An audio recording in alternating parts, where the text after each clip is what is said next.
who is a graduate student in computer science at the University of Illinois. And since we have a wide range of expertise represented here, we thought we would tag team, and I wanted to discuss the background and impetus for this project, as well as its scope and some of the pedagogical issues that are involved. And then Cam can discuss some of the issues involved in workflow and creating the environment and all of the tech issues specifically. And so that's what we wanted to do moving forward. Also, just to point out that we have two very important collaborators on this project. One is David Huang, who is an educator, and the other is Alan Craig, who many of you probably know, who is consulted on the VR part of the project. So a field science is any scientific data collection that happens outside of the lab or the classroom. And archaeology, like many field sciences, is really difficult to present in a traditional classroom. It is inherently physical, and we deal a lot with three-dimensional objects.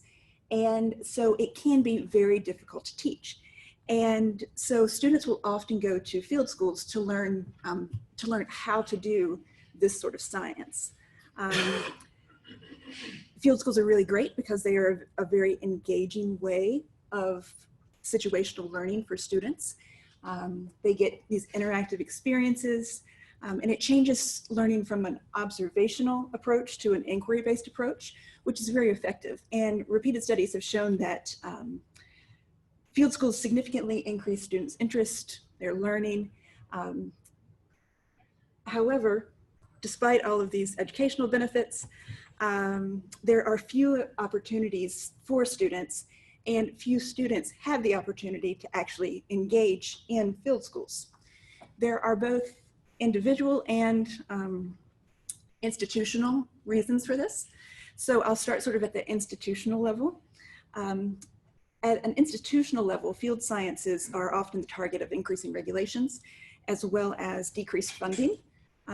There can be a lot of complex logistical and legal aspects to field schools that make it difficult for institutions to support, and also for faculty to teach. So at the institutional level, in recent years, there have been fewer and fewer field schools despite their efficacy. Now, at the individual level, there are other problems. So with respect to archaeology, at our university, at the University of Illinois, if you want to major in archaeology, you're required to go to a field school as an undergraduate. We don't have a local option for that, and field schools can cost anywhere from $500 to $5,000. They generally will happen at off times, so during the summer or during a break. And so this makes it particularly difficult for non-traditional students or for students who come from lower socioeconomic realms. It's also, you can see from some of the slides, this is actually my field site in Laos, that this is generally very ableist. A lot of sites and a lot of field schools are located in places where if you have some kind of compromised mobility, then it's very difficult for you to access these sites. So we've been really focused on this, these sort of unequal challenges that are the challenges that provide unequal access. And it is that problem that we've been focused on. And our solution for addressing this problem of unequal access to a field science is to utilize virtual reality. Because in this case, this is a technology that really suits the problem. And the important aspect of virtual reality for this problem is the immersive aspect. So the goal for us was to create an immersive and an interactive and a room scale virtual environment. And then we could use this virtual environment to teach archaeological field methods. And so then students could engage in that same type of learning that allowed them to engage in this problem solving rather than observational learning. Now, of course, why? Everyone here knows why, but just sort of to reiterate, VR is fantastic for simulation, and it's being used more and more frequently in industry. An example is Walmart, who has purchased 17,000 Oculus Go's, and this year alone, they'll train 1 million of their employees using those Oculus Go's. So not just industry, but also professional and college sports teams are using VR for simulation, including the US Olympic team, which you see there on the bottom. Education has been slightly slower to adopt VR for simulation itself, although medical education is a bit faster, especially with augmented reality rather than virtual reality. And there are quite a few applications for learning foreign languages, as well as the geosciences. So we have some other field sciences that have been represented. And of course, we know why this is true. We know why simulation works. Simulation works for several reasons, and these are really, really good for field sciences. The first one, of course, is that immersion factor. So the sensory immersion is really key to its effectiveness, because if things look and sound as if they were real, the brain processes virtual reality as though it were a real experience. And so it is incredibly effective. Another real benefit for simulation training is that it preserves resources. So this is true, this is great for industry, for example, but it's also really good for us. It's good not only because it saves money, but because for archaeology specifically, we're a destructive science. And we inherently destroy things whenever we expose them. So by excavating a site, we have completely destroyed it and can never recreate it. The same thing with artifacts. We can, by using virtual artifacts, these can constantly be preserved or be reused. Multiple students can replicate the same experience, and so we can teach over and over again. And also a student can repeat experiences until they have learned the lesson that we're trying to teach, until those learning objectives have been fully internalized. And so for all of these reasons, simulation in virtual reality is very, very effective. Now, given all of that, about 2 years ago, we started an NSF-funded project, and the goal was to create this immersive, interactive virtual environment. And the goal was to create, we created this into a course that would involve both the learning of physical and cognitive skills through situated learning. And the idea was that by creating a room scale environment, students would be involved in the physical methods of archaeology. They could even be involved in the physical aspects of archaeology. Not only would they learn the field methods, but we can also teach them field theory. And because VR lends itself naturally to gaming, we decided to bring in a game-based learning element. With these goals, the idea was that the lessons that they would learn in the situational aspect could be generalized to problem solving on a broader scale. So we chose to use the HTC Vive Pro. And so this is the head-mounted displays and the hand controllers. It was very important for us to start this project using technology that that worked right out of the box. Also, that didn't have to be adjusted, so that when we did think about scaling it or using it for using it in other places, or if anyone else wanted to adopt this, it would be easier for them to do. And we have developed the environment using Unreal Engine 4.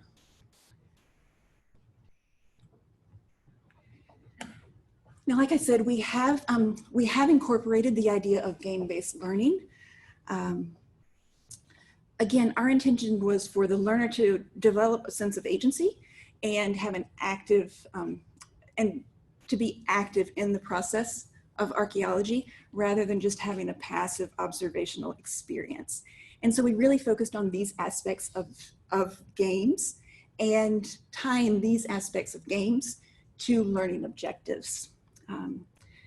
So the biggest goal that we have, though, was to some kind of minimize effort that students put into learning how to interact with the VR system and maximize what they learned, as well as their desire to participate or to play.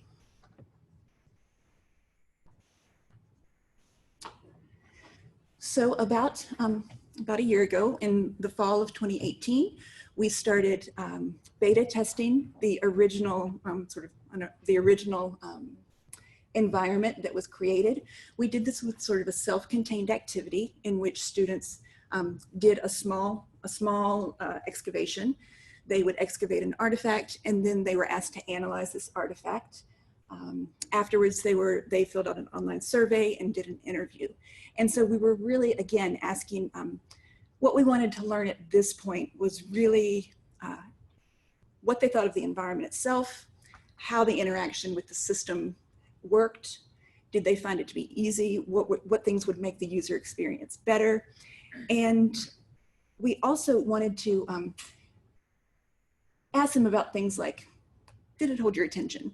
Did this seem relevant? So basically motivation factors. And we learned a lot of really important things that got incorporated into course design. So all of that said, what we have since developed and delivered is a virtual archaeology course. We offered it for the first time this past spring. So in spring of 2019, I offered this class for the first time. It was offered for all students, not just anthropology majors, but anyone can take it. There's no prerequisite. And that again is important because part of the idea is that I want to draw students who have never had this experience before, if they're interested in giving it a try. This was, so the class was designed to have a 2 times a week lecture component, and then each week we have a virtual lab. So throughout the semester, we have 12 virtual labs with a new activity each week. And these activities include field activities, such as going out and doing survey and finding a site, setting up the site, doing excavation, all of these things. And we also have lab activities. So we have what is essentially the basis of a wet lab, where students do things like pollen analysis, they do faunal analysis, they look at stratigraphy, other things like that. The labs occur, we have a setup of 4 Vives, and so we had 8 students per lab, and they work in pairs. And that pairing, of course, is very important because, as you know, when you put on the headset, you're blind.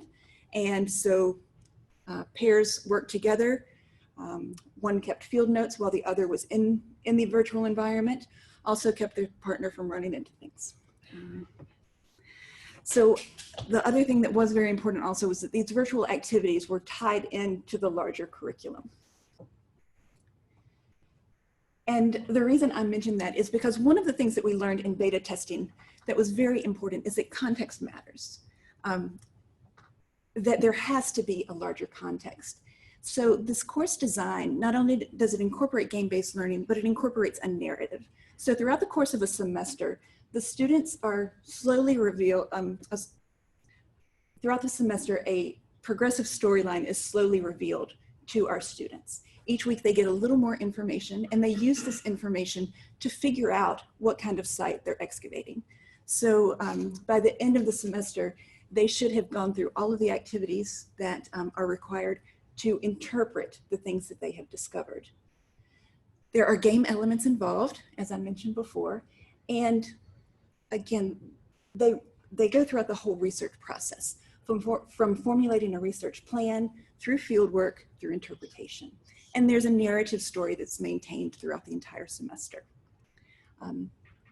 In this particular case, what you see on the right is the main excavation area for the class. It is situated in a much larger cave system. If you've experienced it, you know the cave system is quite elaborate, and but this is where we spend most of our time. And the site, this particular excavation site, is based on a real site. It's based on a limestone cave in Tennessee. And this aspect of the site is made to match the real site in dimensions down to about 2 centimeters.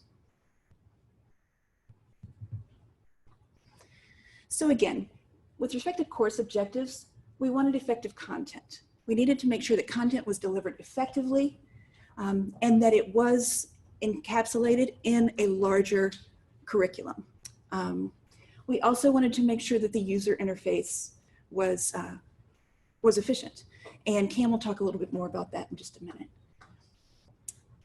The virtual lab, each of the virtual labs is linked to very specific learning outcomes. And the students curate materials in the virtual world as well as in the real world. So at the end of the semester, they've collected materials that they've created in both worlds. Throughout the experience, we hope that they'll gather problem-solving abilities that will be translatable to the larger world. Now, before I turn it over to Cam, I just want to mention a few things that we have learned. There are some pedagogical issues that we've had to face and that we've struggled with. And right now we are in the middle of offering this course for the second time. And I feel that our second class of students is really benefiting from the guinea pigs that served as our first class of students. They were incredibly helpful going through that first semester because they offered a lot of feedback, because we did have that constant, feedback about primarily the user interface and the user experience. We did challenge the students to break our system each week, and some of them did. And luckily, Cam can fix it, and we started all over again the next week. What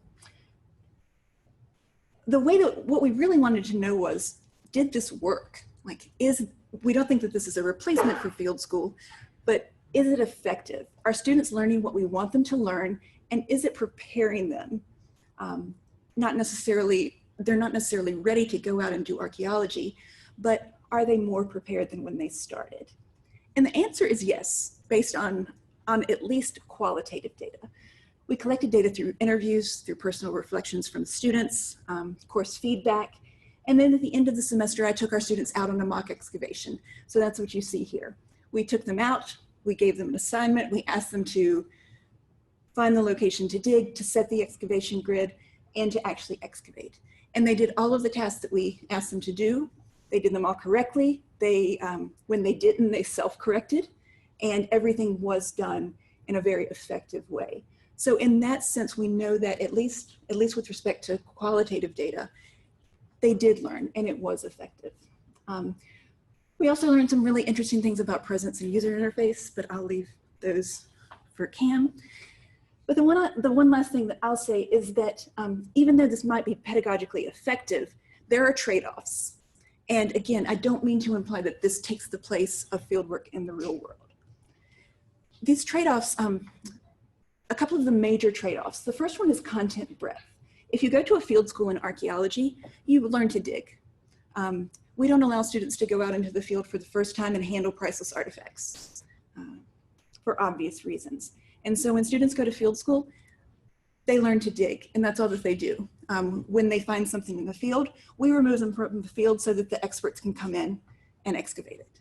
And so students don't get the research experience. So one of the pedagogical trade-offs that we made was content breadth as opposed to content depth. So they might not be experts at digging, but they did learn the entire research process. The other thing that we really struggled with was realism versus ease of use. How real do we make activities? And at what point does realism get in the way of them learning those activities? And that was something that we actually, those are questions that we pose to our students over and over again. And in actuality, obviously there is a tipping point, but realism definitely wins. We never want the interface to get in the way of learning, but realism was definitely the answer to those questions. Now, Cam, if you don't mind. Hi, everyone. Thanks for having me. So today I'm going to talk about the development and design of our virtual archaeology experiences. I'll start by talking a little bit about the core design principles leading to creating a convincing and engaging archaeological activity.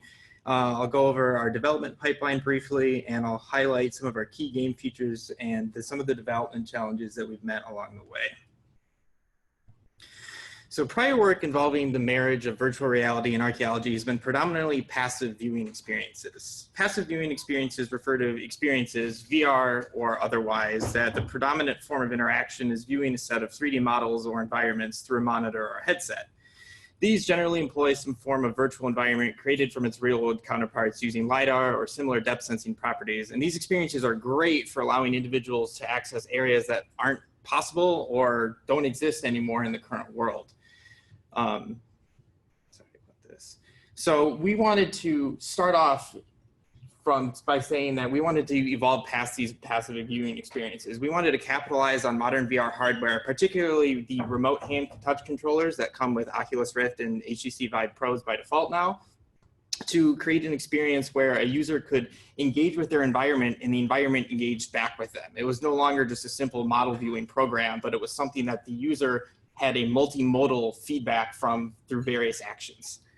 So real quick, I'll go over our brief authoring content pipeline. So for our 3D models, we use a photogrammetry pipeline that I'll touch on later through reality capture.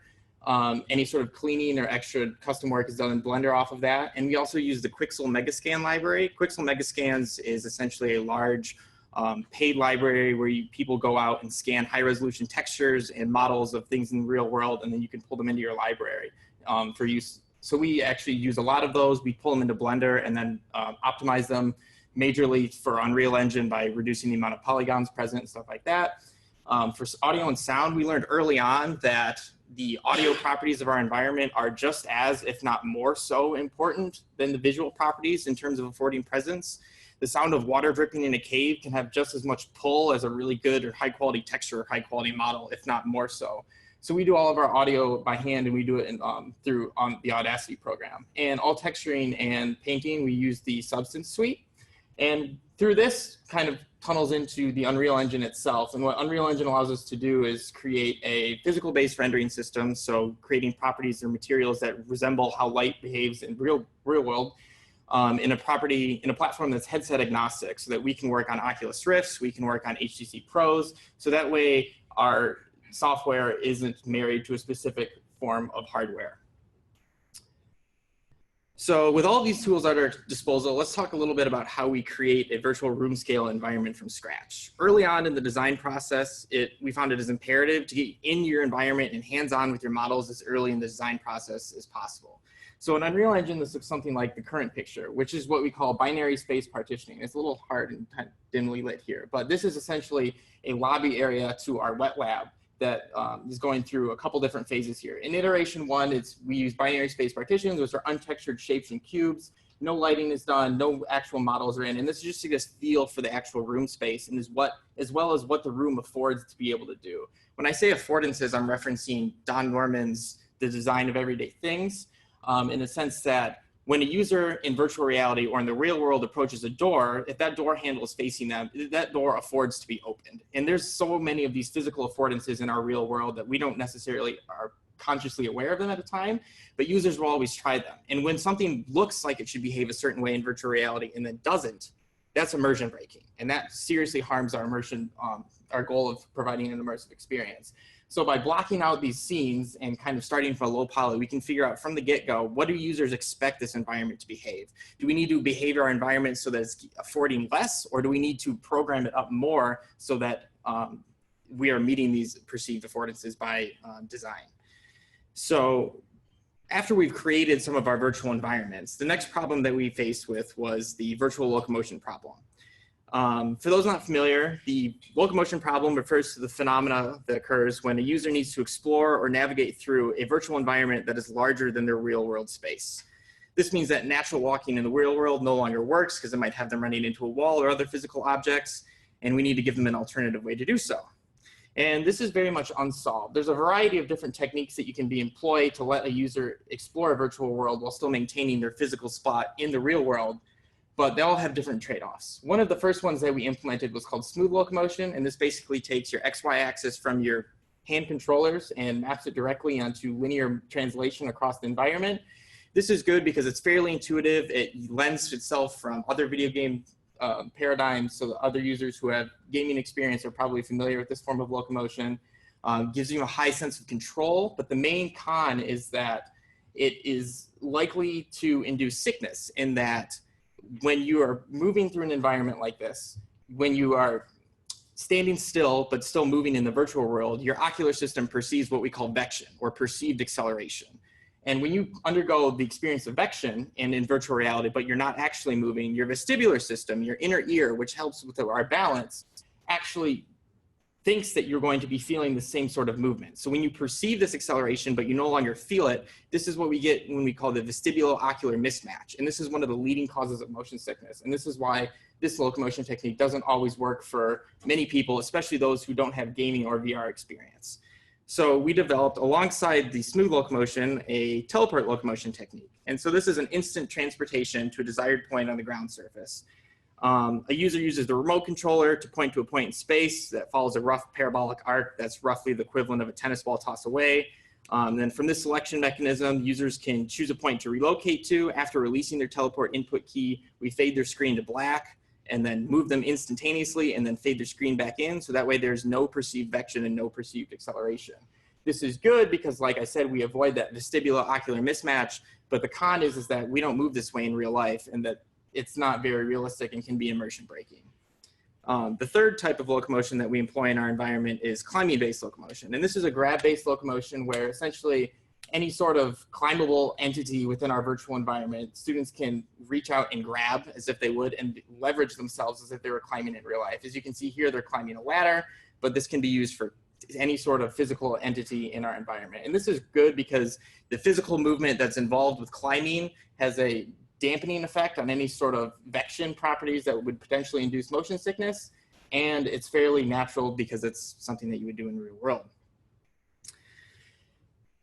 So now that we've built a virtual world and we've made it navigatable by our users, what about making an environment that actually responds to the user itself? Well, when it comes to making an archaeological field school, you can't really get around the need to have an engaging digging activity. And in game engine land, digging means mesh destruction. This presented us with one of our first major development challenges, which was how can we create a volumetric surface, as pictured here, that acts as dirt that still simulates at 90 frames per second in modern hardware. And this isn't trivial to do. In Unreal Engine, and in computer graphics, one of the go-to ways for rendering and presenting 3D materials is through polygons, where if you have 3 vertices in space, 3 different coordinates, you connect them with edges and then draw a face between them. That is essentially a polygon.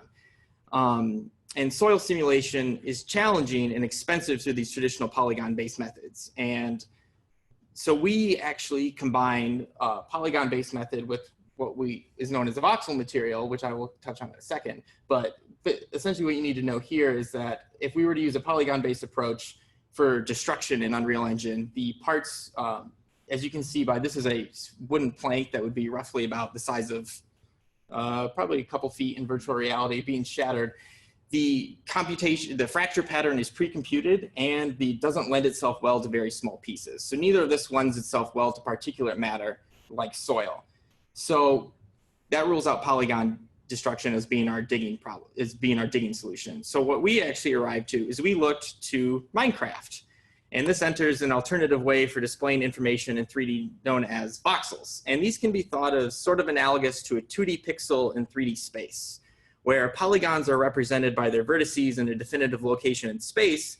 A voxel represents a single point in 3D space with some information encoded to it. I'm happy to delve more into the difference between voxels and polygons offline, but for the sake of this presentation, the main idea here is that due to the vector components that are present in a polygon-based implementation, those don't necessarily compress the same way that voxels do. So there's different trade-offs between polygons and voxels, and what voxels allow us to do is create an isosurface out of our voxel structure that is deformable in real time at 90 FPS. So similar to one of the previous presentations that looked at clusters of stars and created a topology off of the marching cubes, we use the same algorithm actually to simulate our dirt.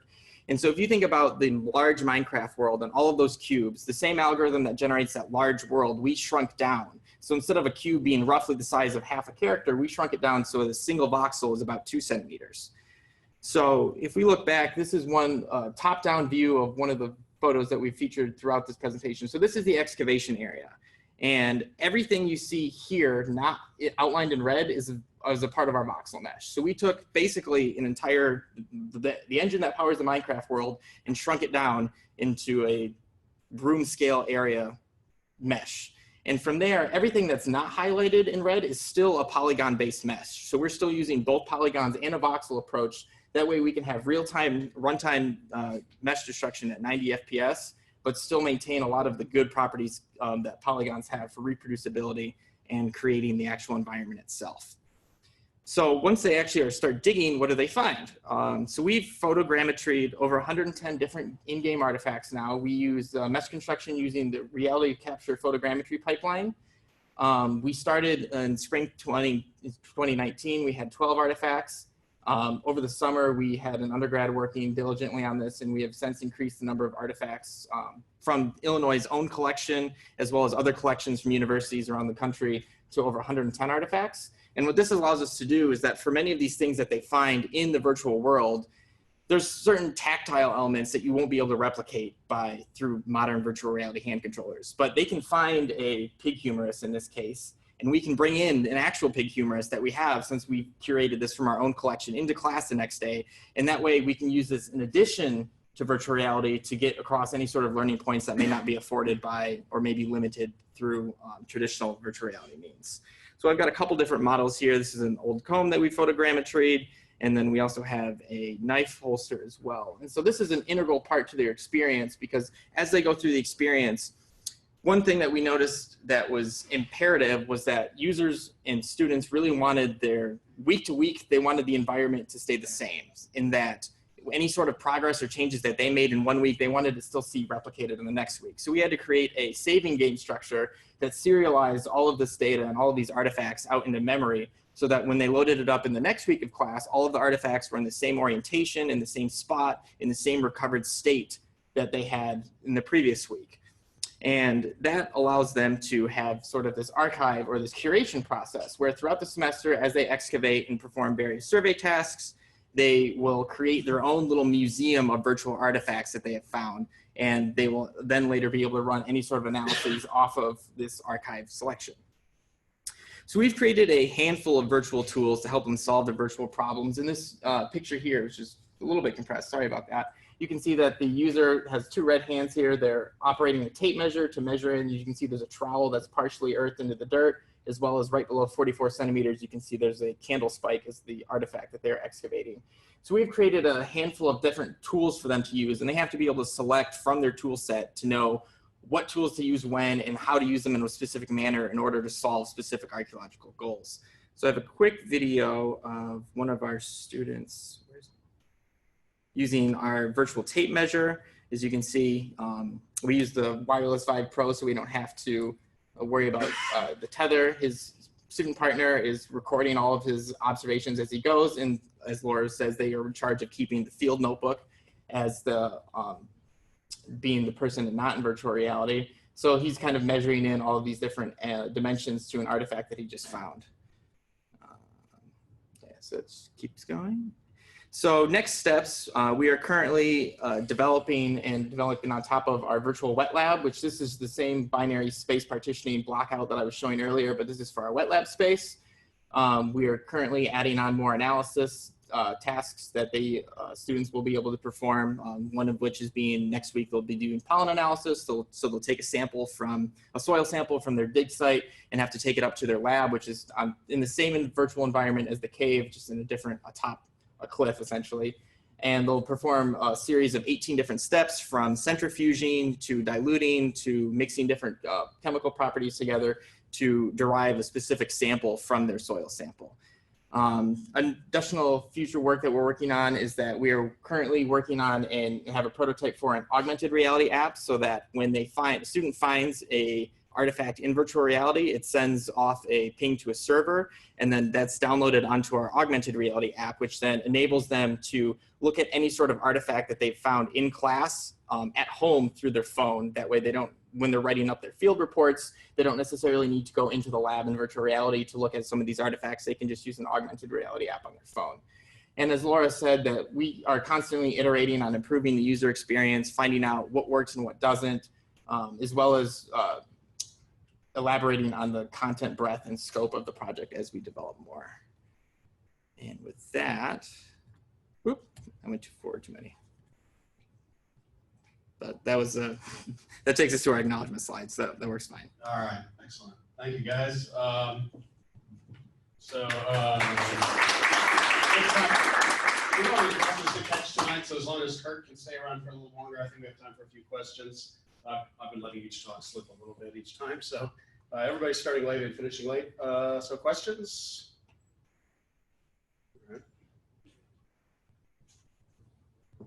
just kind of quick one. You talked about early on about all the software, programming stuff, and generating textures and all that. How many people? What kind of an army did you have to do all this? I'll take this one if you don't mind. Kim has done all of the development. Wow. When do you graduate?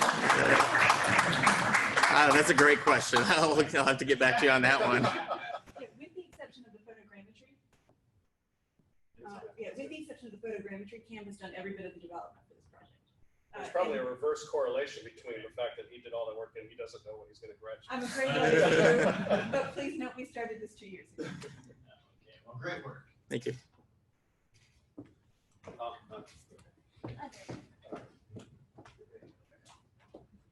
Sorry, just a quick question, and you're obviously the right person to ask.